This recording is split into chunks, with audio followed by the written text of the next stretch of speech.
오늘 맹세하지 말라라고 하는 이 본문 그리고 이 설교의 제목은 저에게 참 부담스러운 숙제였습니다. 혹시 여러분들에게 숙제를 해야 되는데 꼭 이 일은 해야 되는데 하기 힘들고 하기 싫은 일은 혹시 없으셨습니까?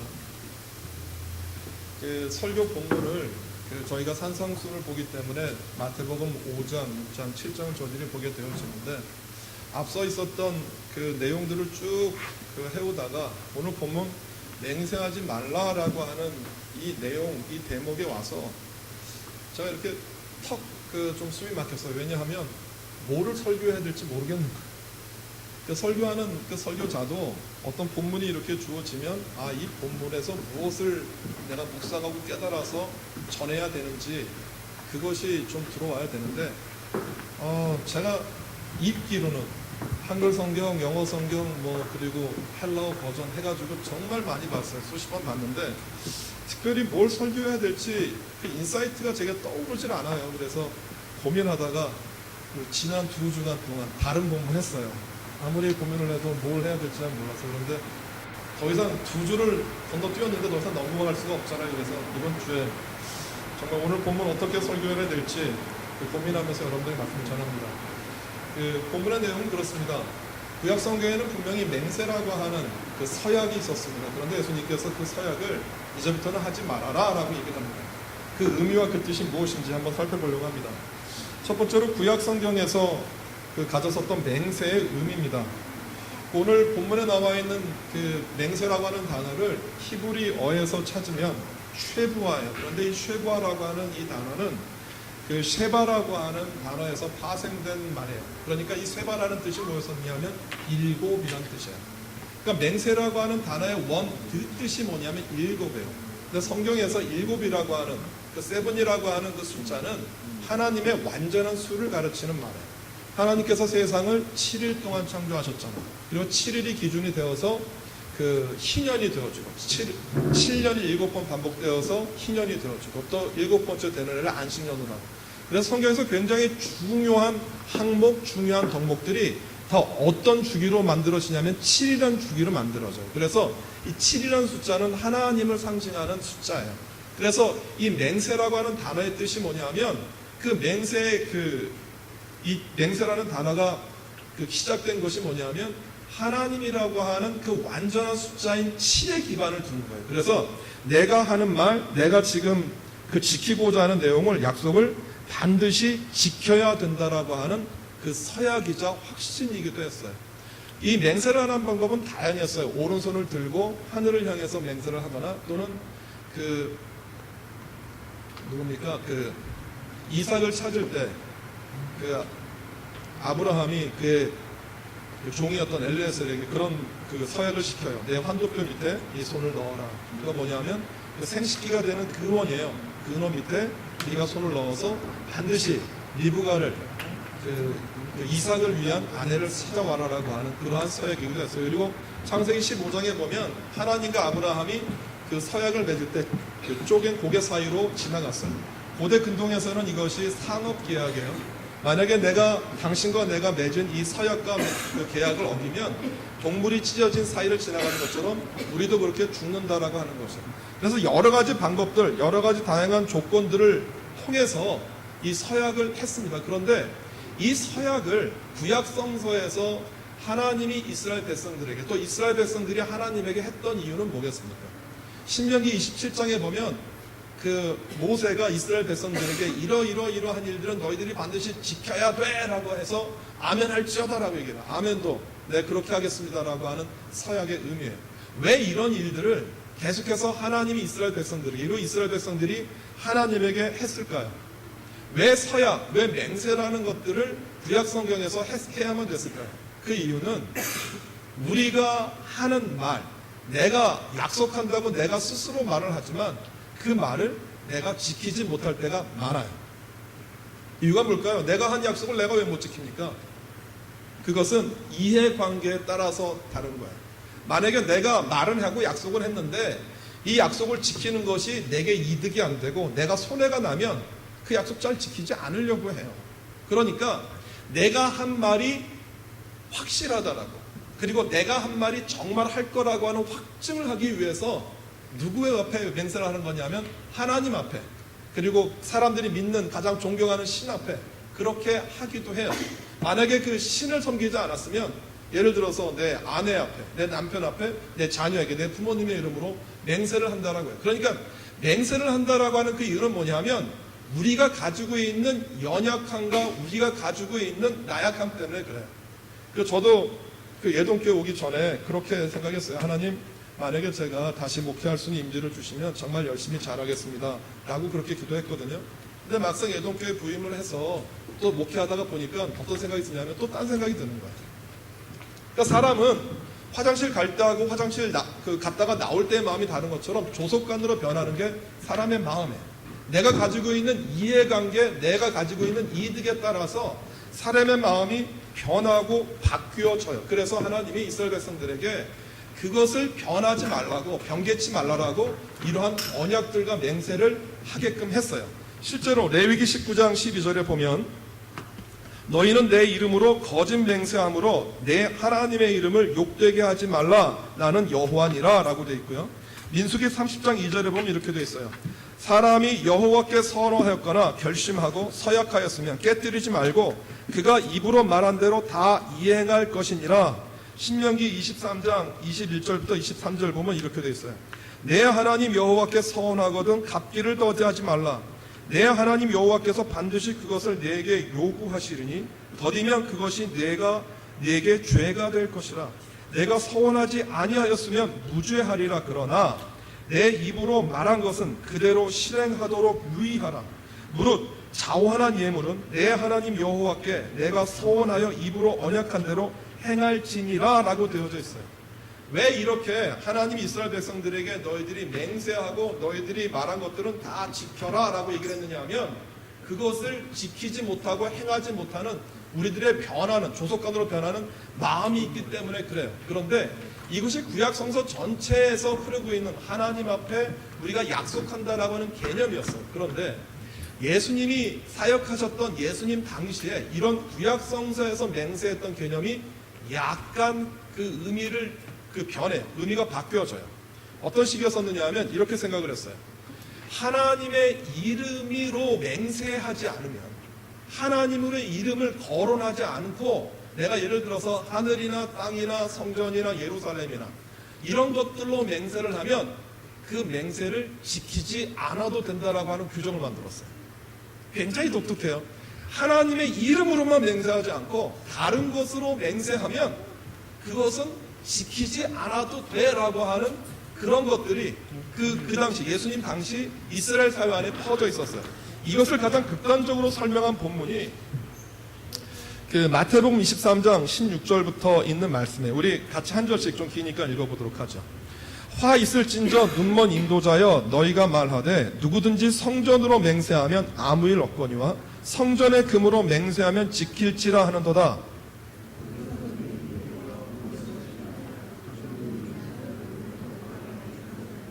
너희가 또 이르되 누구든지 제단으로 맹세하면 아무 일 없거니와 그 위에 있는 예물로 맹세하면 지킬지라 하는도다.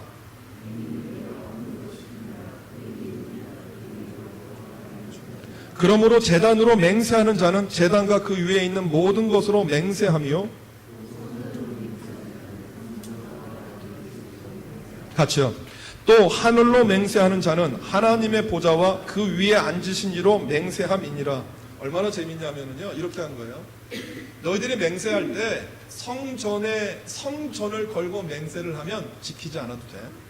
그런데 성전에다가 드리는 금으로 맹세를 하면 그것은 반드시 지켜야 돼. 그리고 또 한 가지, 너희들이 제단, 그 성전에 가면 분향단 있잖아요.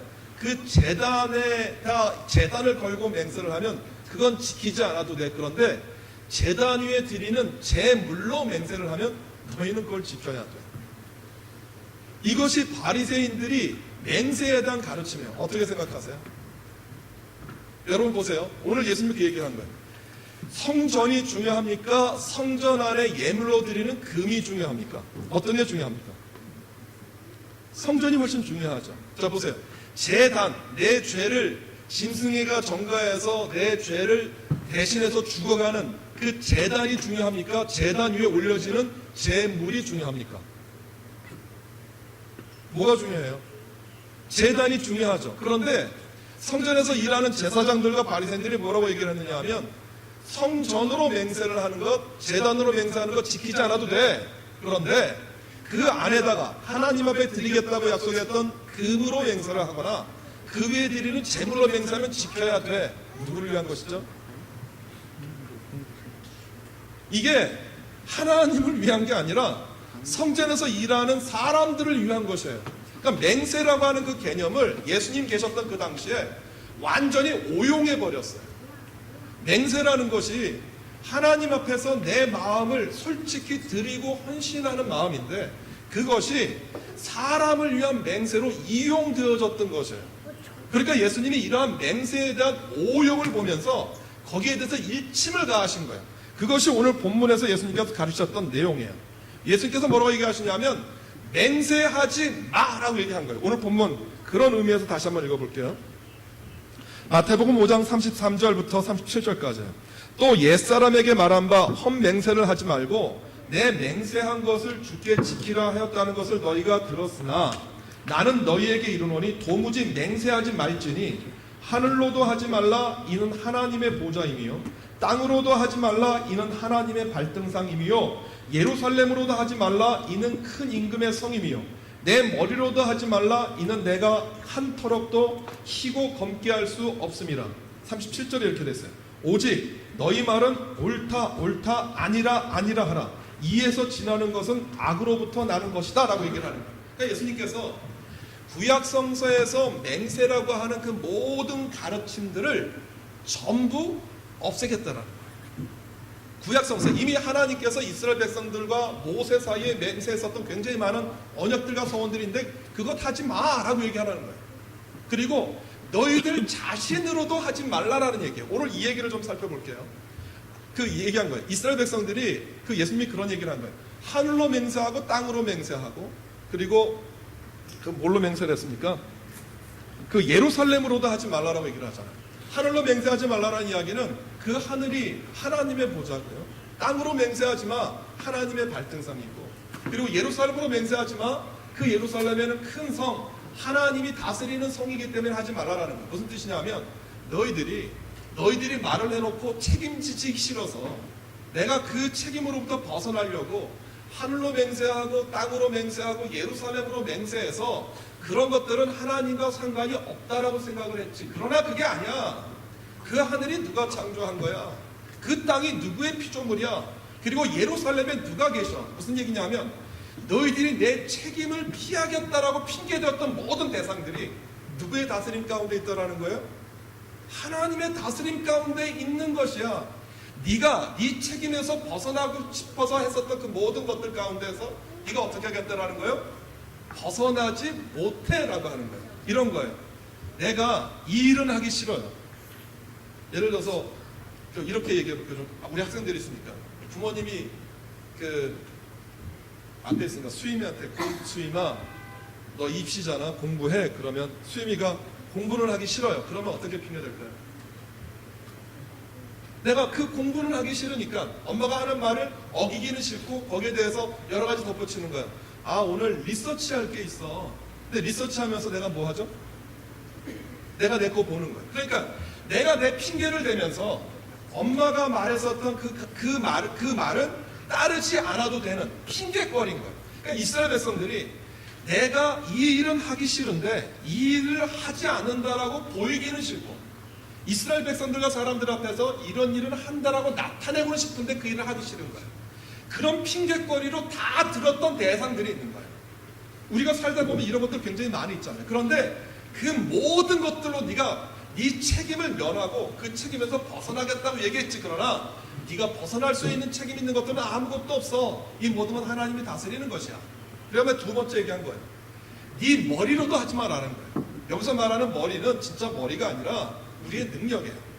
네가 네 머리에 난 머리카락 한 올도 검게 하거나 희게 할 수 없지. 또 여러분 그렇게 생각하실지 몰라요.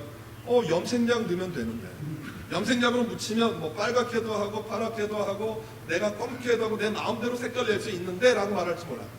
염색약을 바르다라는 게 아니에요. 염색약 어쩌면 외부에 있는 도움을 받지 않고 네가 네 힘으로 네 하얀 머리카락을 까맣게 할 수 있어? 그거 못하는 거야.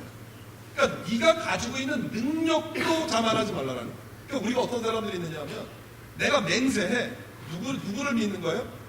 내가 나를 믿어. 내가 돈이 많아. 내 돈을 가지고 있는 내 통장 잔고로 내가 이런 일들 내가 할 거야. 무슨 말이냐면 네가 네 자신으로도 하지 말라라는 거예요.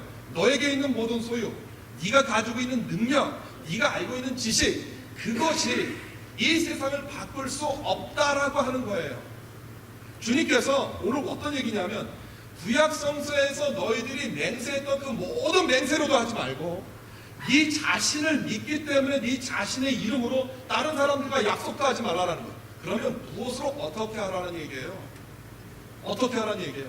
그것이 예수님의 답이 37절에 나와 있는 거예요. 뭐라고 되어 있느냐면 오직 너희 말은 옳다 아니다 하라. 이에서 지나는 것은 악으로부터 나는 것이다. 무슨 뜻이냐면 이 세상에 있는 것으로 네 책임을 전가하지 말고 네 자신도 믿지 말고 그럼 무엇으로 그 맹세를 대신하게 하는 거예요? 네 안에 있는 네 생각, 네 기준으로 옳은 것은 옳다, 틀린 것은 틀리다라고 말하라는 거예요. 근데 여기서 말하는 게 너희들 자신이 아니에요. 오늘 본문을 이해하기 위해선 여러분들이 무엇을 바라보시고 생각하셔야 되냐면 오늘 본문이 산상수훈에 있는 위치예요. 오늘 본문 마태복음 5장 33절이 어떻게 나와 있죠? 마태복음 5장이 어떻게 시작해요? 마태복음 5장부터 처음 시작하는 게 뭡니까? 팔복이죠. 팔복에서 뭐를 얘기해요? 팔복을 두 가지로 크게 나눌 수가 있어요. 그 심령이 가난한 자, 하나님을 절대적으로 의존하는 사람이고요. 애통하는 자가 어떤 사람이에요? 자기의 죄를 애통하는 것이고. 그리고 온유한 자가 어떤 자라고 말씀드렸어요? 하나님의 말씀에 길들여지는 자. 의에 주로 목마른 자는 어떤 자예요? 여기서 말하는 의는 예수 그리스도거든요. 예수 그리스도의 가르침과 예수 그리스도의 말씀에 그 목마른 자예요. 그러니까 앞에 있는 이 네 가지는 누구의 관계인 거예요? 하나님과 우리의 관계 가운데서 우리가 어떻게 해야 되는지를 알려주는 거예요. 그 다음에 5번째 복부터 8번째 복, 긍휼. 이 긍휼은 제가 자비라고 말씀을 드렸죠. 그리고 그 자비는 내가 생각하는 기준이 아니라 우리가 가지고 있는 고정관념을 벗어버리라고 얘기를 했어요. 그러면서 제가 사마리아인 비유하면서 너희가 생각한 긍휼이 아니라 하나님이 말씀하시는 그 자비로 이 세상을 사랑하라고 얘기를 했고, 그 다음에 마음이 청결한 자, 마음이 깨끗한 자가 아니라 내 안에 있는 죄를 벗어버리면 하나님이 보인다고 말씀드렸고요.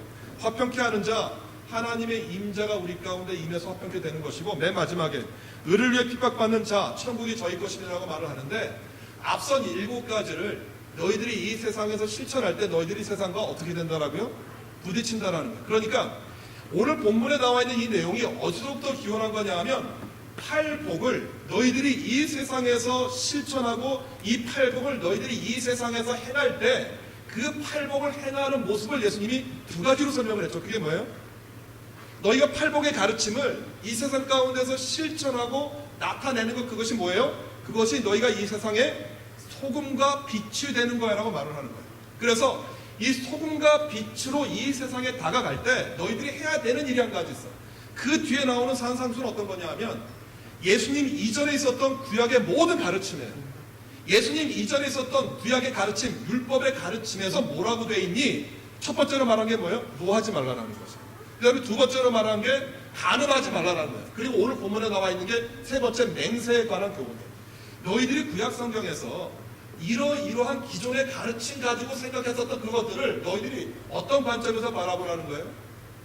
사도 바울은 예수 그리스도 안에서 새로운 믿음과 신앙을 가진 사람들을 뭐라고 불렀죠? 너희는 새로운 피조물이야. 이전에 있었던 피조물과는 다른 피조물이에요. 너희는 새로운 피조물이야. 누구 안에서 새로 태어난? 예수 그리스도의 사랑과 용서 안에서 태어난 새로운 피조물이야. 새로운 피조물들은 구약에 있었던 율법을 그대로 받는 게 아니라 그 율법 안에 무엇을? 예수 그리스도의 사랑과 예수 그리스도의 은혜와 예수 그리스도의 용서를 덧입혀서 그 율법을 새로 해석해내야 돼. 이것이 새로운 피조물이 해야 되는 일이야. 그런 시각에서 오늘 맹세를 바라보면 맹세는 전혀 다른 말이 되어버리는 중입니다.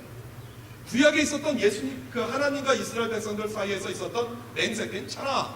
그리고 너희들이 헛된 것으로 맹세했던 것들, 이 모든 것들 전부 다 새롭게 업데이트해. 그 기준이 하나님이 아니고 그 기준이 내가 그동안 그 책임에서 벗어나려고 했었던 이 세상과 사물이 아니고 너희들 자신이 아니라 무엇이 기준이냐 하면 팔복에서 너희에게 얘기했었던 예수 그리스도의 가르침과 말씀이 너희들 안에서 사는 것이야. 그래서 요한복음에서 계속해서 뭘 얘기하느냐 하면 예수님과 우리가 하나가 된다라는 거예요. 하나님과 예수님이 하나가 되었던 것처럼 너희들도 나와 하나가 돼야 돼라고 하는 것입니다. 요한복음이 얘기하는, 사도 요한이 얘기하는 가장 중요한 가르침이에요. 예수님과 우리가 하나가 되는 거야. 그것이 어떻게 하나가 돼? 내가 그리스도 안에 있고 그리스도의 말씀이 내 안에 있는 것이야. 주님과 내가 떨어져 있는 몸이 아니라 주님과 내가 한 몸이야, 하나야. 그러니까 오늘 얘기하는 맹세에 관한 내용은 뭐냐 하면 너희들 자신을 믿지 못하기 때문에 너희들 자신을 다른 사람들한테 확신시키기 위해서 그동안에 이것도 갖다 대고 저것도 갖다 대겠다고 하면 그런 거 다 하지 마. 뭘 가지고 얘기하는 거냐 하면 너희들이 맹세하지 마. 너희들 안에 있는 예수 그리스도의 말씀과 가르침이 너희와 하나가 되었으면 너희가 하는 모든 말들이 뭐가 된다는 거예요? 예수님의 가르침과 말씀이 나와 하나가 되었어요. 그러면 내가 하는 모든 말들이 누구의 말이 되는 거예요? 누구의 말이 되는 거예요? 내가 하는 모든 말들이 예수 그리스도의 말씀과 가르침이 되는 거야. 전에는 너희를 믿지 못하기 때문에 내가 하는 말이 신뢰가 없어서 맹세를 했지. 그 맹세할 필요가 없어. 네가 하는 모든 말들이 뭔 거예요? 맹세와 동일한 그 위치와 권한을 갖는 것이야. 왜냐하면 네가 네 스스로 말하는 게 아니라 너희 안에 있는 누가, 너희 안에 있는 예수 그리스도 팔복을 따라가려고 하는 너희들의 마음, 그 마음이 너희들 안에 있기 때문에 너희들이 말하는 모든 가르침들이 구약에서 말했었던 맹세와 동일한 위치를 갖고 있는 것이야 라고 말하는 거예요. 그래서 이 세상 가운데 다른 사람이 있음을 보여줘야 돼. 맹세하지 않아도, 하늘로나 땅으로나 뭐 옆에 있는 어떤 곳으로 맹세하지 않아도 너희들이 말하는 그 말과 행동이 진실돼야 돼 라고 하는 거예요. 예수님이 맹세하지 말라고 맹세라고 하는 제도를 없앤 게 아니고요. 우리가 하는 모든 말들을 무엇과 동일한 수준으로 끌어올린 거냐 하면 구약에서 이스라엘 백성들이 하나님 앞에 맹세했던 것과 동일한 가치로 만들어 놓은 거예요. 여러분, 이 말이 얼마나 어렵고 힘든 말로 우리들에게 말씀하신 건지 이해가 가세요? 그래서 여러분들이 세상에서 여러분들이 교회 아니든 교회 바뀌든 여러분들이 말한 그 모든 말한 말과 행동과 여러분들의 행함 안에는 누가 드러나는 거예요? 죄송하지만 여러분들 이름이 드러나는 게 아니에요. 저 이름이 제가 밖에 나가서 저 혼자 말하는 게 아니라 제가 말하고 행동하는 그 행동 안에는 누구와 나와 함께 가시는 거예요? 예수님이 나와 함께 하고 계시는 거예요. 그래서 너희들이 하는 모든 말과 행동이 진실돼야 돼. 왜냐하면 너희들과 예수님이 하나가 되어져 있기 때문에, 한 몸이 되어져 있기 때문에, 한 사람이기 때문에 그런 거예요. 오늘 예수님이 이제 더 이상 너희는 맹세할 필요가 없어가 아니고요. 구약 성경에서 말했던 모든 그 맹세의 기준이 오늘 나에게 주어되어지는 삶이 되어지고 행동이 되어지고 말이 되어지는 것이에요. 저는 그렇게 생각해요. 와, 어떻게 살아? 무슨 말을 해? 내가 어떻게 말할 수 있어? 어떻게 이웃들과 이야기, 어떻게 교제해? 라고 말할지 몰라요. 그런데 이것이 너희들 스스로가 아니라 너희들 안에 있는 예수 그리스도가 주인이 되어서 그렇게 신실하게, 의롭게, 바르게 행동하고 살아야 돼. 이것이 무엇이야? 세상에서 소금과 빛으로 드러나는 삶이야 라고 얘기합니다. 가정을 하나 해볼까요? 만약에 여러분들이 오늘 예동교회 예배에 참석하고 있는 이 숫자가 많으면 많고 적으면 적어요. 여러분들이 가는 곳마다 만나는 사람들마다 여러분들 안에 있는 예수 그리스도의 가르침과 그 행동이 기준이 되어서 여러분들이 말한다라고 하면 어떤 일이 벌어질까요? 저는 단언코 얘기할 수 있어요. 뉴질랜드는 바뀌어요. 오클랜드는 변화돼야죠. 오늘 이 세상 가운데 그리스도의 사랑과 은혜가 드러나지 않는다라는 얘기는 뭐냐면 오늘 이 맹세에 대한 교훈, 이 가르침이 우리 가운데에서 드러나지 않기 때문에 그래요. 오늘 저는 여러분들에게 부담드리고 싶은 마음이 전혀 없어요. 오늘 여러분들을 책망하고 싶은 마음도 전혀 없어요. 그러나 여러분들을 격려해드리고 싶어요. 여러분들의 기준은 이제 과거에 내가 경험했던 일도 아니고요. 여러분들이 가지고 있는 재산도 아니고요. 여러분들이 가지고 있는 능력과 재능도 아니에요. 이제 여러분들이 세상 가운데 여러분들을 드러내고 나타나고 행동하는 모든 기준은 누구라고요? 예수님의 말씀과 가르침이 여러분들이 하는 말의 기준이 되는 것이고요. 행동의 기준이 되는 것이고 이 은혜가 우리 모두 가운데 있기를 주님의 이름으로 소원합니다. 기도하겠습니다. 예수님, 너희는 맹세하지 말라고 예수님께서 말씀하셨습니다. 무슨 뜻이야? 구약에 있었던 그 맹세도 하지 말고 하늘로나 땅으로나 예루살렘으로도 아니면 너희 머리로도 맹세하지 말라고 얘기합니다. 이제부터 어떤 맹세도 없애겠다라는 게 아니라 이전에 너희들이 맹세를 해야만 너희 속 안에 있는 진실과 의로움이 나타났다라고 하면 이제는 우리 안에 예수 그리스도가 우리와 함께하고 계시기 때문에 그 사랑과 그 은혜로 진실되고 올바르게 이 세상 가운데 행하라고 말씀하십니다. 이 시간에 소원합니다. 우리 예동교회 사랑하는 교우들이 그렇게 주의 말씀과 주의 은혜로 이 세상에 대해서 주님의 사랑을 드러내는 소금과 빛이 될 수 있도록 도와주십시오. 내가 하려고 하면 힘들겠지만 주의 성령께서 우리 안에 역사하셔서 무엇을 하든지 어떤 말을 하든지 행함과 진실함으로 할 수 있도록 우리를 격려해 주시고 위로하여 주시옵소서. 주님과 하나 되는 은혜, 주님과 하나 되는 그 신비로움이 우리 안에 드러날 수 있도록 주여 축복하여 주옵소서. 예수님의 이름으로 기도드립니다. 아멘.